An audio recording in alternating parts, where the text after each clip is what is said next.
On est très heureux de vous retrouver. La grande émission démarre une nouvelle semaine avec vous. Et on est très content avec vous aussi. Comment ça va, Thierry? Bien. Et vous, Sébastien? Bonjour. Là, ça y est. Ils sont là, vous êtes sûr? Ah oui, ils sont là. Regardez. Oui, ils sont là. Et j'espère que vous êtes prêts parce qu'on va passer une nouvelle semaine exceptionnelle. Où sommes-nous, mon cher Thierry? Nous sommes à Nice, nous sommes sur la promenade des Anglais, en plein cœur de la promenade des Anglais, hôtel Hyatt Regency. Et avec l'accent, tout ça, c'est déjà très haut niveau pour un lundi.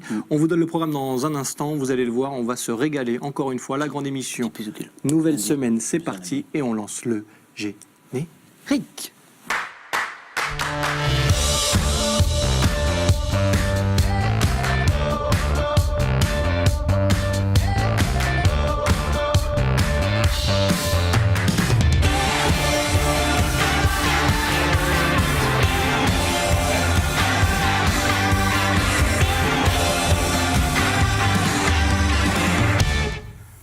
Nous sommes le lundi 27 novembre, vous regardez la grande émission, merci d'être avec nous, c'est un plaisir de vous accueillir dans un nouveau lieu, comme chaque semaine. La grande émission fait le tour de la Côte d'Azur et vous fait découvrir ces lieux qui font la Côte d'Azur. Et pour m'accompagner dans cette tâche, cette lourde tâche, cette responsabilité, j'ai à mes côtés Thierry Messnage. Comment ça va, mon cher Thierry? Mais bien, aussi bien que tout à l'heure quand on s'est présenté au public. Je vous souhaite une très très belle semaine, mon cher Sébastien, et je souhaite la bienvenue à celles et ceux qui nous rejoignent sur Azur TV pour la grande émission.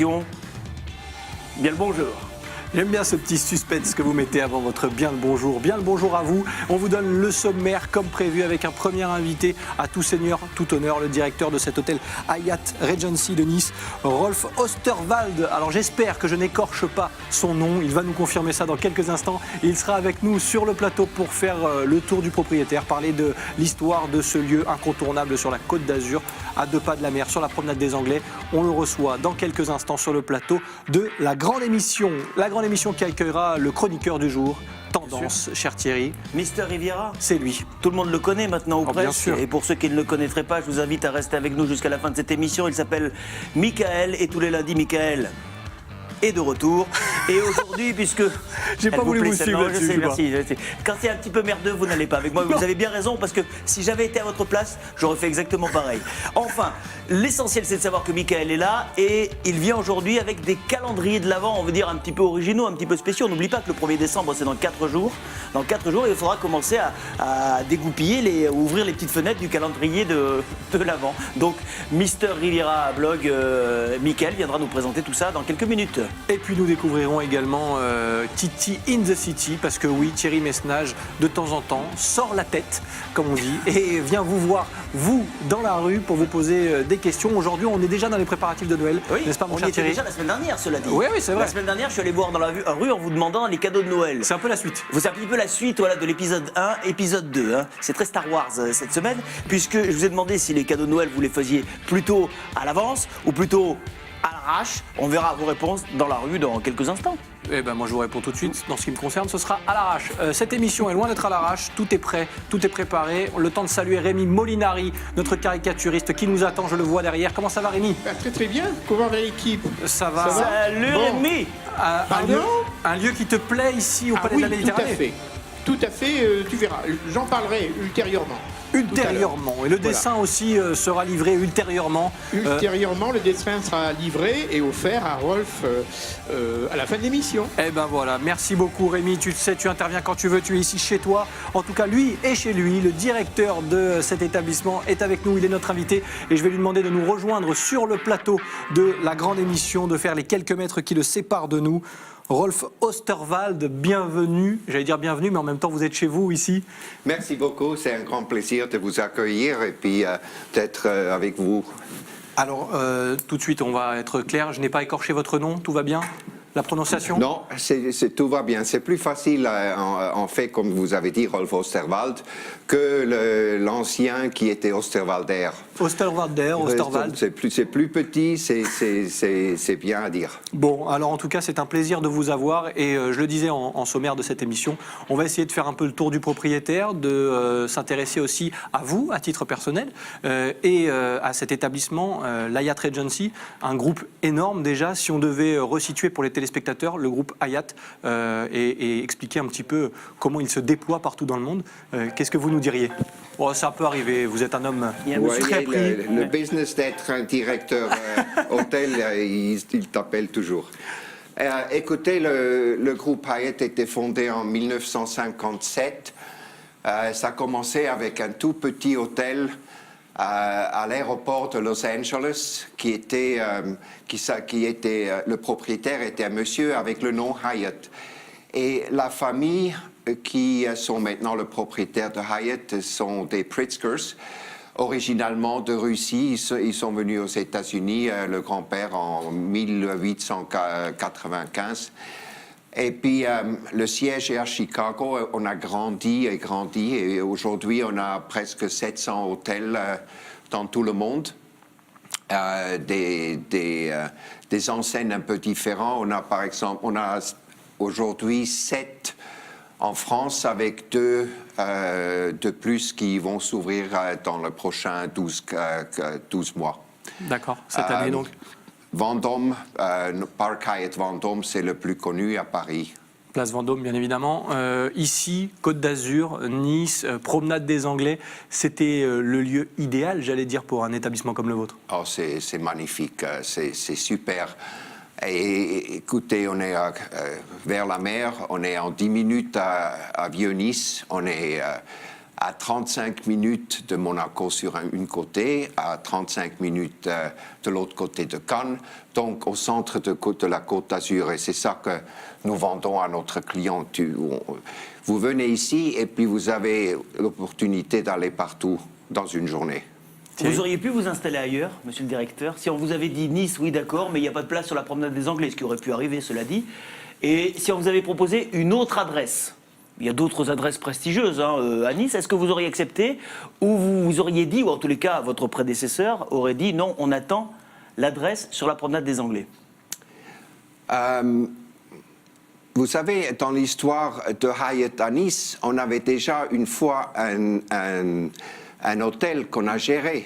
C'était le Radisson Bleu, était un Hyatt en 1980, dans les années 80-80. Un hôtel qui est un petit peu plus loin, mais beaucoup moins central, on va dire. Oui, exactement. Ouais. Et c'est pour ça, quand on a eu cette opportunité de venir ici au Palais, naturellement, c'était la première choix. Quand vous vendez votre marque, vous vendez votre nom ou d'abord l'adresse? Qu'est-ce qui marche? Est-ce que c'est le fait d'avoir la réputation que vous avez dit de la firme, de la marque Hyatt, ou le fait de donner votre adresse, Promenade des Anglais à Nice? Je crois que c'est plutôt l'enseigne, c'est le brand. On travaille avec on cherche des opportunités. Et bien sûr, s'il y a des opportunités comme celui-là, comme Place Vendôme à Paris, des endroits dans les villes majeures du monde. Vous vous positionnez d'abord sur les adresses. Oui. Alors, on va bien sûr revenir sur l'histoire de ce groupe, on va revenir aussi sur vous. Qu'est-ce qui vous a amené ici, sur la Côte d'Azur, et comment vous travaillez au quotidien? On le fera dans la deuxième partie de cette émission. Juste le temps pour nous d'ouvrir une petite parenthèse. On le fait depuis la semaine dernière. On est déjà presque dans Noël. Nous, vous le savez, on prend un peu d'avance dans la grande émission. Et Thierry Messnage est allé dans la rue. C'est dans moins d'un mois. Hein, c'est dans moins d'un mois. Vous commencez à réfléchir, les listes, tout ça, le Père Noël, attendez, il va y avoir beaucoup de boulot. Hein. Eh bien justement, vous y réfléchissez déjà ou pas? C'est la question que vous a posée Thierry Messnage. Les cadeaux de Noël à l'avance ou à l'arrache? On regarde vos réponses dans Titi in the City.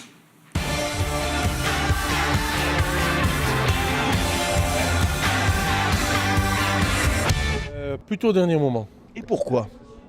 Le temps qui me manque, le travail, la vie quotidienne, quoi. J'ai presque envie de dire que si vous pouviez vous en passer, vous le feriez. Pas s'en passer, non, parce qu'une fête, il faut garder les traditions et tout ça pour les enfants, c'est important. Mais c'est vrai que c'est le dernier moment. C'est le dernier moment. Vous semblez heureux, vous. Hein? Bon, tant qu'à faire. Est-ce que c'est la préparation des fêtes de fin d'année qui vous rend si heureux? Ah non, pas du tout, je m'en occupe pas du tout de ça. Ah bon? Ah non. Et non. pourquoi ça se fait? Non, Et parce pourquoi? que... Non, parce que je m'en occupe pas. Vous faites pas de cadeaux? Non, Oh! on m'en fait pas. Voilà. Qui c'est qui vous a offert ce bonnet? Ah, c'est moi-même. Non, il est pas Moi, je me venu. fais mes- Il est pas venu tout seul sur ta tête, ce bonnet. Il y a quelqu'un qui te l'a offert. Ouais. Bon. Sinon, quand on fait un cadeau, Dominique, est-ce qu'on s'y prend bien à l'avance ou est-ce qu'on le fait au dernier moment? À l'arrache, quoi. Au dernier moment, vous êtes grave, vous. Ça va être coupé au montage, c'est pas grave. Bien sûr, ça va se recouper au montage. Bon, ok. Les cadeaux de Noël chez vous, c'est au dernier moment ou c'est bien à l'avance? Bien à l'avance, oui. Bien à l'avance, ça veut dire combien de temps à l'avance on s'y prépare? Un mois, 2 mois, des fois. Ah, on est en plein dedans, quoi. Ah ouais, c'est ça, ouais. Je dirais 10 jours avant, je pense. 10 jours avant, on commence à y penser. Ouais, c'est ça, ouais, plus ça. Ouais. Magasin, internet, un peu des deux. Plus magasin, je pense. Ben, déjà, oui, on va dans les magasins, on fait un peu le tour de tous les grands magasins et puis on choisit selon les enfants s'ils sont plus ou moins âgés. Dans moins d'un mois, ce sera Noël. Est-ce que vous avez déjà une petite idée de ce que vous allez acheter à une copine, à une cousine, à une tante? Oui. C'est pour ça que je regarde un petit peu sur le marché de Cagnes. Prenez votre temps. Ah oui, tout Vous aimez prendre votre temps pour faire un cadeau? Oui, et la vie, il faut prendre son temps. Mais bien sûr qu'il faut prendre son temps, mais vous faites pas tout au dernier moment. Non. Qu'est-ce que vous pensez des gens qui de plus en plus, année après année, font tout au dernier moment? Ben, c'est-à-dire, pour les actifs, ça peut se comprendre. Ça peut se comprendre. Oh, puis chacun vit sa vie à son rythme. Hein. Est-ce que vous allez un peu sur Internet aussi? Non, jamais, non. Jamais. C'est pas mon truc. Vous avez déjà une idée de ce que vous allez acheter, je sais pas, à votre fiancée par exemple? Vous avez une fiancée? C'est ma copine. Ah voilà, je le sentais moi. Je le sentais. Et je suis pas le seul, je pense que le Père Noël l'a senti aussi. Hein. Bon donc on dit rien là parce que c'est la fiancée. Alors est-ce que vous avez déjà juste l'idée du cadeau que vous allez lui faire? Pas encore, non. Non, pas encore. Genre le mec il comptait pas faire un cadeau peut-être. Enfin bon bref. 10 décembre.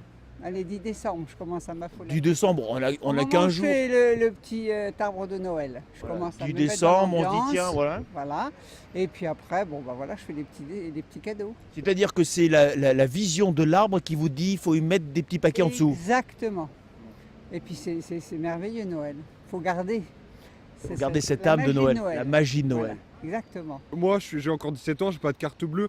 Mais quand j'aurai une carte bleue, j'irai même pas au magasin, je commande tout sur Internet. Le prénom de vos parents? Yves et Caro, pourquoi? Yves et Caro, c'est un père qui vous parle. Dans un an, ce jeune homme qui se prénomme Lilian réclamera, à juste titre, sa carte bleue car il sera majeur. Et là, Caro et Yves, bonjour, les emmerdes. Je vous souhaite néanmoins un très joyeux Noël. Et un joyeux Noël à tous les trois. Merci. À vous aussi. Thierry Messnage, l'ami de la jeune génération finalement, Thierry. L'ami de toutes les générations. Ouais, c'est vrai. Vous avez vu? C'est vrai. Les gens vous aiment. Eh ben vous voyez, ça me touche. Ouais, c'est vrai. Alors on découvrira la suite de vos aventures dans les prochaines grandes émissions, bien évidemment. Les cadeaux de Noël, on va en continuer à en parler, bien évidemment, parce qu'on prend de l'avance, nous aussi, dans la grande émission. Il sera question des fêtes de Noël aussi avec notre chroniqueur, Mickaël, qui nous a rejoint sur le plateau. Comment ça va, Mickaël? Ça va, merci à vous. Mais ça va très bien. On est très bien installés ici. Vous êtes à côté de monsieur le directeur. Alors attention à ce que vous allez dire aujourd'hui, Mickaël. Soyez très sérieux, encore un peu plus que d'habitude, mais pas trop. Vous allez nous, quand je dis qu'on va commencer à parler de Noël. Oui, plus que jamais, parce que là, on va préparer Noël avec les calendriers de l'Avent, mais pas ceux de chocolat, ceux de cosmétiques. Bon. Donc voilà, c'est une alternative qui est plutôt sympa et je vais vous montrer tout ça dans quelques minutes. Bon, on prend soin de soi et en plus, on ne prend pas de poids. Donc, ce qui est rare avec les calendriers de l'Avent. Voilà, on en parle dans quelques instants avec vous, Mickaël. On va revenir avec notre invité, Rolf Osterwald, le directeur de cet hôtel Hyatt ici sur la promenade des Anglais au Palais de la Méditerranée. On parlait un petit peu du groupe et de ces hôtels dans le monde, ici sur la Côte d'Azur. On va parler un petit peu de vous aussi. Qu'est-ce qui vous a amené ici? Puisqu'on l'a bien entendu, les téléspectateurs l'ont remarqué, le petit accent que vous avez est assez loin de l'accent du Sud. Qu'est-ce qui vous a amené ici? C'est difficile. Je suis suisse d'origine et je suis parti aux États-Unis il y a presque 40 ans. Commencé à travailler avec Hyatt à San Francisco et j'ai fait beaucoup d'étapes avec le groupe Hyatt aux États-Unis et aussi au Canada. J'étais à Vancouver. À un moment donné, on savait qu'on allait prendre 4 hôtels en France. Et puis, je dis, écoute, je veux revenir un peu en Europe. Il y avait plusieurs raisons. Il y avait une raison de voir comment, après 40 ans, je peux me rattraper avec l'Europe. Il y avait mes enfants qui ont bougé ici. Et donc, c'était une opportunité extraordinaire de venir ici. Donc, c'est la décision que j'ai prise. La Côte d'Azur, vous en aviez quelle image? Oh, c'est un endroit super. Tu ne peux pas le trouver dans le monde. Ouais. Alors celui qui a fait pas mal le tour du monde aussi, c'est notre caricaturiste. Alors je m'excuse d'avance déjà pour le dessin, je ne sais pas ce qu'il va vous remettre à la fin de cette émission, mais je voudrais avoir son avis parce qu'on sait que Rémi est un petit peu chez lui partout et ce palais de la Méditerranée, cette promenade des Anglais, ça lui parle forcément. Rémi, et dis-nous tout parce que je sais que tu as certainement des anecdotes ici. Pour moi, c'est d'énormes souvenirs. D'abord, j'habitais le quartier pas très très loin.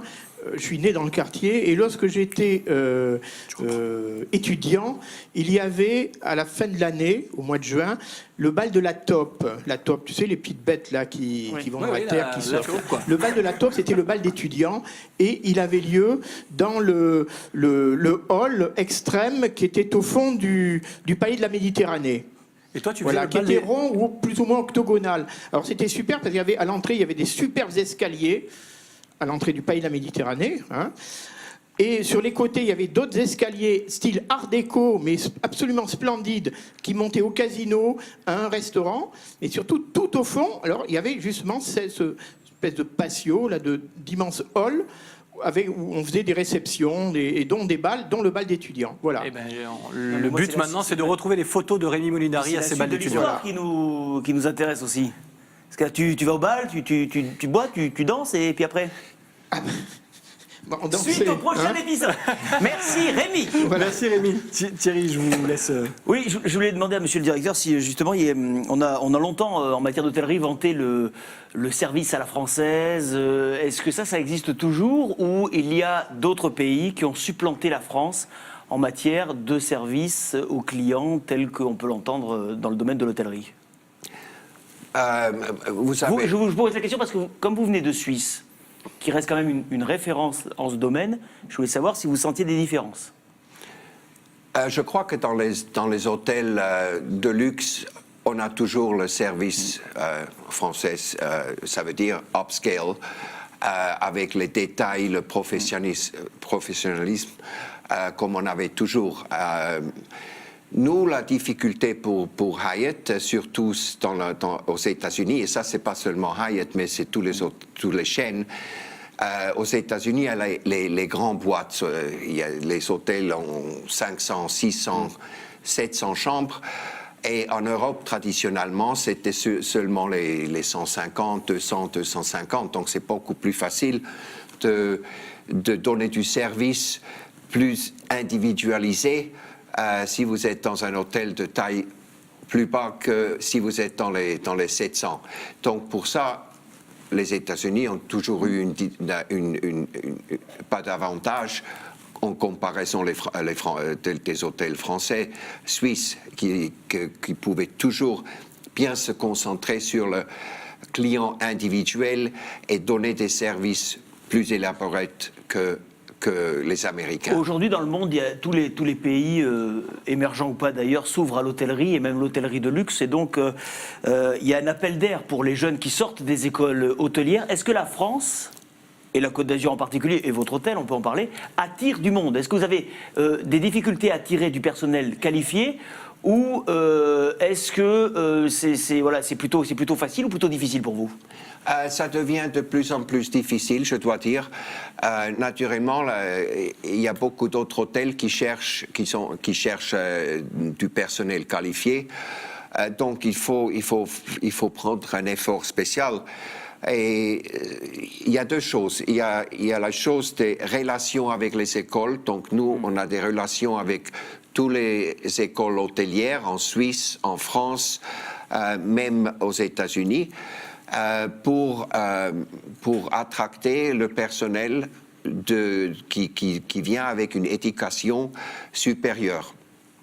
Et la deuxième chose, c'est l'importance que vous, comme hôtelier, vous avez un hôtel avec une ambiance de travail pour votre personnel qui est supérieure à la compétition, à la concurrence.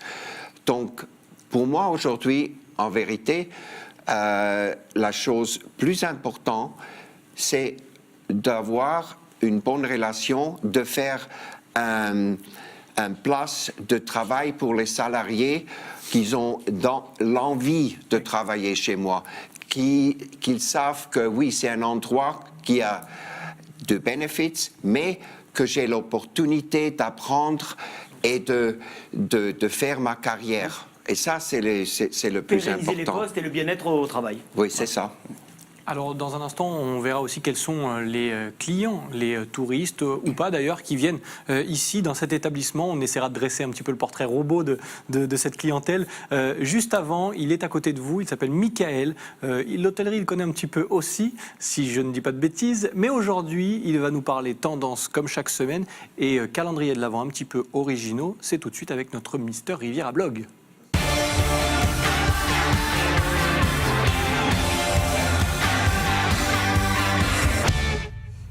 Michael qui va... Oui, Thierry a décidé de lancer son stylo par terre. Il est tombé tout seul. Ouais, ok.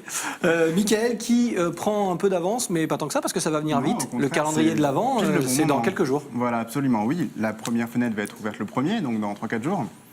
Donc voilà, donc cette semaine, j'ai décidé de vous parler des calendriers de l'Avent cosmétiques. Pas de chocolat. Pas de chocolat. Après, il y en a des très bons, le chocolat aussi, mais bon. Ouais. Si on peut, voilà, pas trop abuser, on va assez bien profiter pendant les fêtes, donc autant ne pas trop abuser avant. Et au contraire, se préparer pour être parfait esthétiquement, avoir un teint rayonnant pendant le réveillon et le jour de Noël. Alors, je vous ai, pour vous aider à choisir, proposé 4 calendriers de l'Avent différents. Donc certains connus, d'autres un petit peu moins. Voilà, donc le premier, c'est Sephora. Donc Sephora, bien sûr, c'est très connu. Donc celui-là, il est proposé à 39,95 €. Thierry, Sephora, c'est, vous savez, quand vous rentrez, vous avez mal à la tête au bout de 2 minutes avec le mélange des... Pourquoi mal à la tête? Et les demoiselles de... Non, je veux dire que oui, de cette enseigne sont très, très gentilles. Vous partez avec un flacon de parfum que vous avez acheté qui est comme ça, et puis à peu près avec ça d'échantillons. Donc super, merci les filles. Franchement, merci les filles. C'est génial, ça permet au moins de tester des nouveautés. Enfin, moi j'adore. Et Sephora, c'est donc eux qui proposent le premier calendrier qu'on vient d'apercevoir. Voilà, alors c'est ça. Donc eux, ils n'ont pas pensé aux garçons. Ils ont fait un calendrier très girly. C'est dommage parce qu'ils ont pas mal de produits cosmétiques pour les hommes aussi que j'utilise personnellement et qui sont vraiment, vraiment bien. Donc voilà, dans celui-ci, alors déjà chez Sephora cette année, c'est l'année du renard. Donc voilà, ils ont logoté des petits renards un petit peu de partout. Je ne sais pas si on le voit. Ouais, ça y est, on le voit bien. Donc ça c'est une petite veilleuse en fait. Ça n'a rien à voir avec le calendrier, mais ça fait partie des petits cadeaux de Noël. Donc voilà, je voulais l'amener parce que je trouvais ça mignon. Un petit renard. Donc voilà, un petit renard. Mais enfin, qui vient de Sephora. J'ai pas ça à la maison. Ça vient de Sephora. Oui, non, c'est très bien. Faites ce que vous voulez chez vous. Voilà, ils ont fait un calendrier donc avec des renards dessus où ils proposent du maquillage, des crèmes, des soins, toutes sortes de choses. Donc ce qui est sympa dans celui-là, c'est que ça permet de découvrir les produits de la marque, ceux qu'on connaît, les nouveautés. Voilà, le seul petit inconvénient, c'est que c'est pas pour les hommes, donc c'est dommage. Ça aurait pu, mais vous allez vous rattraper. Ils auraient pu avoir une option, un plan B, on va dire. Mais vous avez toujours un plan B. Voilà, j'ai même un plan C et D aujourd'hui. Bon, alors allez-y, parce que si on va aller jusqu'au D, il va falloir qu'on speed. Alors le deuxième, c'est l'Occitane en Provence, que vous connaissez aussi. Donc ça vient du sud de la France, bien sûr. Donc c'est une marque qui a plus de 40 ans maintenant. Et cette année, ils proposent un calendrier basé donc sur... comme leur marque le fait, sur l'aromathérapie et la phytothérapie, donc les soins par les arômes et par les plantes. Donc ils ont un très joli petit calendrier où on a plein de petits échantillons. Surtout, donc ça peut convenir pour les hommes ou pour les femmes, donc ça fait plaisir. On a vraiment, c'est surtout pour le bain, pour les soins, pour les savonnettes, les shampoings, les après-shampoings, tous ces produits-là qu'on peut tous utiliser, et c'est sympa. Donc le seul petit inconvénient, c'est que c'est vraiment des petits échantillons, donc voilà, c'est pas énorme, et c'est vrai que moi, un shampoing comme ça, pourtant j'ai les cheveux courts, mais en 2 lavages, c'est fait. Et, mais voilà, mais autrement... Oui, mais 31 échantillons, ça va. Pas mal. Oui, vous avez non, pas 31, c'est 24 normalement. Non, parce qu'après, si tu as la taille normale. Moi, j'en mange toujours un petit peu plus des chocolats, c'est pour ça que les calendriers, pour moi, ça va jusqu'à 31. Si tu as la taille normale, ça te fait un calendrier de 6 mètres, quoi. Ouais. C'est ça, oui, c'est sûr, mais il y en a qui le font. Et donc, la valeur de tous les produits, c'est normalement 84 €, et celui-ci, donc le calendrier est proposé à 49. Donc, ça reste un bon rapport, et ça permet vraiment de tester tous les produits de la marque qui sont vraiment sympas. Et puis, c'est une bonne idée cadeau, on n'est pas obligé d'attendre Noël pour faire les cadeaux. Exactement. À l'avance ou à l'arrache. De se préparer à Noël. Donc ensuite, troisième calendrier, c'est Talgo. Faut que j'accélère ou ça va? Ouais, mais un petit peu d'accélération, ça sera parfait. Est-ce que je vous sens un peu? Alors Alors Talgo, vous connaissez Talgo? Non. Alors Talgo, c'est une marque de soins De à voiture. base de marine et d'algues, en fait. Hein, c'est les algues. En fait, D'accord. ils se sont rendus compte, c'est une marque qui a été faite sur la Côte d'Azur, dans l'Estérel, à Roquebrune-sur-Argent. Les laboratoires sont là-bas. Et en fait, alors c'est un calendrier qui est que 12 jours, celui-ci. Ah, vous voyez. Donc c'est pas des échantillons, c'est pas des vrais produits, c'est entre les deux. C'est des échantillons plus grands, donc ça permet de bien tester. Moi j'adore vraiment cette marque parce que c'est quelque chose qu'on n'a pas trop l'habitude, hein, donc ça sent pas la ni rien. Hein, Oui, non, bien sûr, ouais. voilà, mais c'est vraiment sympa. En fait, leur concept c'était d'observer comment comment dire, les algues et tout ce qui se passe dans l'océan arrivent à se défendre malgré le schéma de vie qui est quand même assez difficile les pour attaques eux. Et donc extérieures. l'appliquer dans des produits de cosmétiques, ça permet aussi à la peau d'être plus forte. Mais là, on a et les de tailles bien se normales, défendre. Mika. Et là, on a des tailles plus ou moins normales, entre oui, les deux, oui, oui. intermédiaires. Parce que ça dure moins longtemps. Et on Voilà. rappelle 12 jours. 12 jours, C'est 65 c'est le calendrier euros, de l'un peu avant. Plutôt sympa. Oui, du début de l'avant. Voilà. Et le dernier? Et le dernier, c'est The Body Shop. Vous connaissez The Body Oui. Shop? Ouais, ça vous connaissez quand même. Ah. Alors, Body Il y en a Shop, quand même un dans le lot que. hein. voilà. Body Shop, ils en ont 3 cette année, donc ça va de 55 à 120 euros. Alors moi, je vous présente le plus grand parce qu'il est vraiment magnifique, donc il coûte 120 euros. Et voilà, alors c'est des produits de taille réelle, d'où le prix. Donc voilà, c'est pas des échantillons, c'est vraiment des vrais produits qui sont vraiment très très beaux. Ce qui est sympa, c'est que dans chacune des boîtes en fait, dans lesquelles sont renfermés les produits, il y a des petits actes de gentillesse qui sont écrits derrière, donc à lire un par jour. Par exemple, faire un compliment à 5 personnes aujourd'hui, passer au moins 1 heure avec un membre de votre famille. Donc c'est des petits motos de vie là comme ça qui sont plutôt sympas. Et en plus, que ce soit pour le calendrier de l'Avent et pour tout ce qui est les produits de Noël, donc les coffrets et autres, il y a de l'argent quand on en achète qui est reversé aux réfugiés syriens, aux enfants réfugiés syriens. Donc voilà, on peut faire une bonne action en même temps. En plus. Et voilà. Je l'aime celui-là. Et il y a notre réalisateur qui demande que vous lui gardiez le camembert que vous avez dans les mains. C'est pas un camembert, hein, c'est une crème à base de miel et de lait. Mais s'il veut, en tout cas, je peux. C'est une très bonne On n'ira pas crème. bouffer chez lui. hein. En tout cas, il y a plein de bonnes idées pour tous les Oui, budgets, voilà. pour monsieur, pour madame. Je vous mettrai les c'était un liens beau. sur le blog Mister Riviera, comme ça vous pouvez Qui faire va votre s'afficher en sélection. plus. Voilà, parfait. Donc voilà, j'en ai 4 comme ça. À vous de choisir ce que vous préférez pour faire plaisir à quelqu'un ou pour vous-même. Eh ben, que des bons plans avec Michael. Vous préparez Noël avec le fameux calendrier, pas comme les autres, on l'a vu. Merci beaucoup, Michael. Il y en a pour tous les goûts. C'était un plaisir de faire une petite revue rapide. On vous a fait un peu speeder, mais une belle revue quand même. Merci beaucoup, Michael. On se retrouve la semaine prochaine. Ah oui, volontiers. Bah, avec plus grand plaisir. Nous, on va terminer cette émission avec le propriétaire des lieux, le directeur de cet hôtel Hyatt Regency qui va nous accueillir jusqu'à dimanche. Je le disais tout à l'heure, j'aimerais savoir quel est le profil finalement des gens, de la clientèle de cet hôtel ici sur la promenade des Anglais au Palais de la Méditerranée. 100% tourisme, locaux. À quoi ressemble votre client type ? Vous savez, naturellement, qu'on est un hôtel qui a variées saisons. Donc, en juillet-août, c'est plutôt des individuels, c'est le loisir. Donc, c'est aussi les tarifs plus hauts. Quand vous allez le printemps, mai, juin, on est affectué des fois par le Grand Prix de Monaco. Et il y a quand même une très belle clientèle loisir qui vient en juin et aussi en septembre. C'est ceux qui n'aiment pas voyager quand il y a les familles avec les enfants. Ouais. Ils aiment, donc il y a des... Qui évite le flux de touristes en avant et en après-saison. Exactement. Donc, après, nous avons la chance d'avoir beaucoup de salons, de très belles salons, des grands salons. Ici, notre salon Riviera est le plus grand salon, sauf l'Acropolis. Donc, on a de la chance d'accueillir des grands congrès, des séminaires et tout ça. Et ça, c'est important pour nous dans la saison de octobre, novembre, décembre et aussi l'hiver en général. Parce que avec des groupes, les tarifs sont un peu moins chers, bien sûr. Et comme ça, on peut avoir des groupes qui nous apportent les chambres et en même temps aussi de la restauration. Alors un dernier mot très rapidement avant de vous livrer le dessin de notre caricaturiste sur la petite idée derrière votre tête, le projet que vous avez aujourd'hui et qui vous tient à cœur par rapport à cet hôtel. Est-ce qu'il y a une idée, un projet, une envie particulière, un développement à faire ? Oui, il faut que nous portons un peu plus d'énergie sur notre terrasse. On a une très belle terrasse avec une grande vue sur la mer et il nous faut un peu d'excitement, de energy. Et là, on travaille avec nos équipes sur marketing et des événements pour l'année prochaine. Parfait. Bah, écoutez, on souhaite en tout cas que cette terrasse puisse reprendre encore un petit peu plus d'ampleur. Merci en tout cas d'avoir été notre invité sur notre plateau aujourd'hui et merci surtout de nous accueillir jusqu'à dimanche puisque la grande émission s'installe ici à l'hôtel Hyatt Regency, Palais de la Méditerranée jusqu'à dimanche. Alors merci encore d'avoir été notre invité. Merci à vous, c'est un grand plaisir. Merci Mickaël. On se retrouve la semaine prochaine et comme promis le dessin de Rémi Molinari. Forcément Rémi, montre-nous ce dessin. Écoute, je le termine à l'instant. Ah bah oui. Voilà. Bon, alors voici Rolf. Que dit-il? Alors tu vois, on voit le palais de la Méditerranée, hein, que j'ai dessiné à l'arrache. Hein. Ouais. Que dit-il? Vaut mieux le bleu de la Méditerranée plutôt que les eaux tumultueuses du lac Léman. Je sais que monsieur est suisse. Référence aux origines de notre invité Rolf Osterwalder qui était avec nous, donc suisse et directeur de cet hôtel. Merci Rémi, je laisse ramener le dessin à notre invité Thierry. On se donne rendez-vous demain. Bien sûr, avec plaisir. Avec plaisir et avec les téléspectateurs surtout qui seront là de plus en plus nombreux. Et on vous remercie en tout cas. Soyez fidèles à votre rendez-vous quotidien sur Azure TV. La grande émission revient demain. Bye bye.